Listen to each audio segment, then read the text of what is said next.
పాల కోసం 2 రూపాయలు అడిగిన నేను నీ పెళ్లి కోసం 2 కోట్లు ఖర్చు పెట్టడం న్యాయమా? ఎక్కడో పాలేళ్లుగానో పనాళ్లుగానో ఉండాల్సిన మనల్ని ఆదరించి నీ కుటుంబం బాగు కోరాలే గాని ఆస్తిలో భాగం కోరకూడదమ్మా. నాన్నగారికి ఇచ్చిన మాట కోసం ఈ కుటుంబాన్ని కంపెనీని కాపాడుతూ పైకి పెద్దవాడిగా కనపడుతున్నా పనివాడిగానే పనిచేస్తున్నాను. ఆ పనికి తగ్గ జీతమే తీసుకుంటున్నాను. ఆ జీతంతోనే నిన్ను చదివించాను. ఆ జీతంతోనే నీ పెళ్లి చేయాలనుకున్నాను.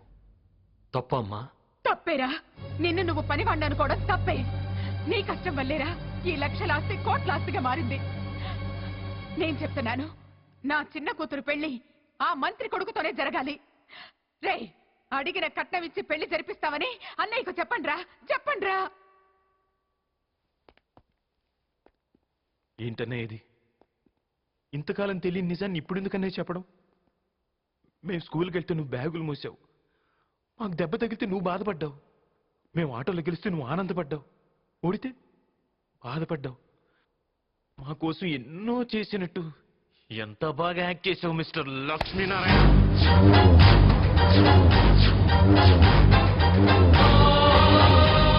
మా కోసం పడ్డ కష్టాలు చాలు, ఇక నీ కోసం నీ చెల్లె కోసం పడు. మా ఇంటిని ఫ్యాక్టరీని వదిలేసి బయటికి వెళ్ళు. ఇది మాది ఒకే రక్తం కాదు కాబట్టి మేమేం చేసినా అందులో తప్పులు ఎతికి మమ్మల్ని పశువులు బాధినట్టు బాధేపడివి. నీకు మేమంటే జలసి. రేయ్, ఏం మాట్లాడుతున్నారా? నువ్వు ఆగమ్మా. ఇది నీ సొంత బిడ్డలకి ఓ అనాథకి సంబంధించిన విషయం. ఇందులో నువ్వు కల్పించుకోవద్దు.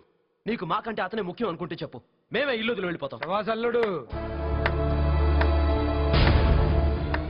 ఈ లక్ష్మీనారాయణ గారు మోసాన్ని అసలు భరించలేరు.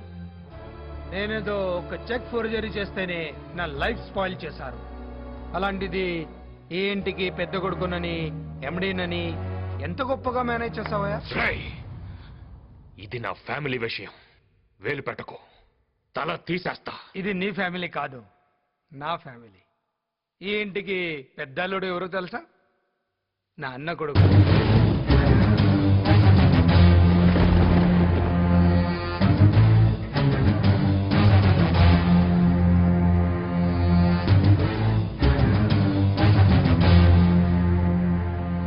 ఏ గుమ్మంలో అయితే నన్ను అడుగు పెట్టొద్దన్నావు, అదే ఇంట్లో వియంకుడి హోదాలో నిలబడ్డా. అదే నా నెట్వర్క్. బావా, మన కుటుంబాన్ని మన ఆస్తిని మనం కాపాడుకోగలం. ముందే తన్ని బయటికి పంపించు. నువ్వు వెళ్తావా, మమ్మల్ని వెళ్ళిపోమంటావా?